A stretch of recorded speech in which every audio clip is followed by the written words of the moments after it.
President Volodymyr Zelensky says Russia controls 20% of his entire country. He also says the Donbass is almost entirely destroyed. Russia has vowed to, quote, liberate the region on behalf of pro-Russian separatists. It's now focusing its offensive on capturing Severodonetsk. Ukraine has lost at least 80% of the city, but says it has no plans to withdraw its troops. Mr. Zelensky says it's not that just the territory that Russia is trying to steal, but also Ukraine's children.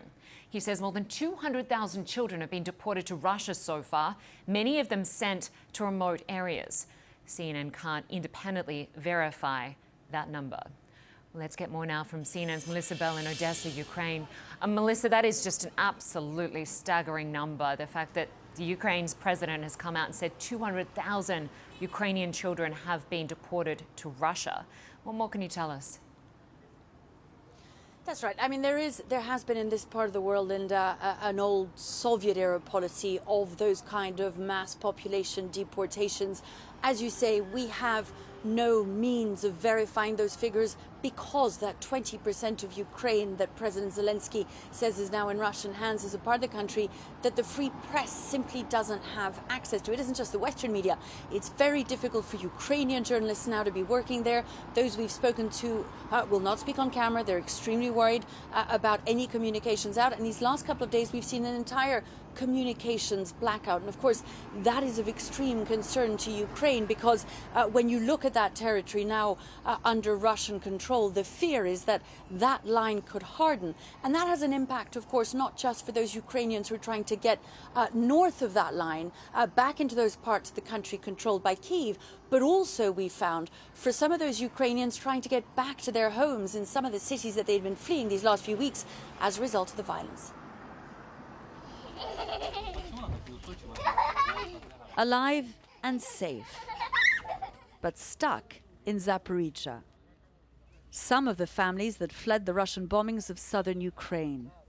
Others have just found themselves on the wrong side of a line that has hardened. Some of these families, now living in their cars, have been here for weeks. Olena Babak came from the Black Sea town of Skadovsk to buy medicine for her elderly parents. She's now living with others in the open air. Look, she says, he's just had surgery. My husband's without a leg. This grandmother is recovering from a stroke. I can hardly sit, she says. My legs are swollen. Can I just get back to Kherson, or is this some kind of cruel joke? Please, just let me die in Kherson, at home. Some of the families bringing their anger to Zaporizhzhia's regional administrative building. What's the problem? Why? Like Alexei Ismailov, who fled Mariupol with his wife, but has had no contact with the rest of his family for 3 months. They still stay in Mariupol. And during 3 months, I don't have any contact. What happened with my father, with my sister, I like come back and help. I like bring them to Ukrainian. Marina Notanova, who's in charge of social services for the greater Zaporizhzhia region, says humanitarian aid has been hard to bring because her teams to the south of the city are now without communications. She tells us that it will also be necessary to tell those trying to return of the dangers they face. It's very dangerous there, she says, so this will be discussed with them at this new filtration camp to find out why they want to go and whether they understand the risks. She says that beyond the water already being provided here, there will soon be a medical center, showers, and a room for mothers and children. For now, these families wait, just hungry to get home.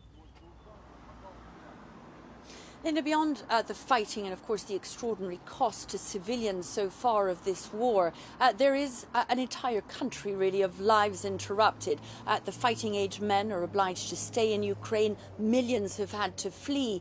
And there are, of course, all those civilian deaths that have yet to be properly counted, notably in cities like Mariupol, where we now are getting a picture of tens of thousands of civilians possibly having died in those first few months of the war. Very difficult to confirm the figures because that city is tonight in Russian hands, Linda. Yeah. almost 100 days into this war, still learning details about some of the atrocities which happened in some of those cities. I want to ask you about what the president said in terms of how much Russia now controls. President Zelensky said Russia now controls 20% of Ukraine. Melissa, where do the battle lines lie right now? It is a long stretch of line. President Zelensky today estimated it as about 1,000 kilometers going from Kharkiv down to Mykolaiv. And essentially that line, beyond the intense fighting that's happening around Severodonetsk, falling even now into Russian hands, and cities like Slovyansk that are under heavy Russian bombardment there in the Donbass, it is all along that line that villages, for instance, south of Zaporizhzhia, are being shelled. It is an important counteroffensive that is now underway, however, in the south of the country around Kherson. Bear in mind that this is the westernmost city. It is west of the Dnieper that happens to be in Russian hands so far. Ukrainian armed forces are trying to make the most of the fact that Russian forces seem to have concentrated their efforts and continue to do so on the Donbass to try and take some of those villages that lie to the east of the Dnieper River, really trying to cut off Russian forces there. That would be a big gain for Ukrainian armed forces. But again, for the time being, I think it is the fact of that 20% of the country being in Russian hands and along a continuous stretch of country with that hardened line that is of particular concern. The worst case scenario for Ukrainians at this point is not simply that they don't manage to push that line back, but that line should stand, Linda.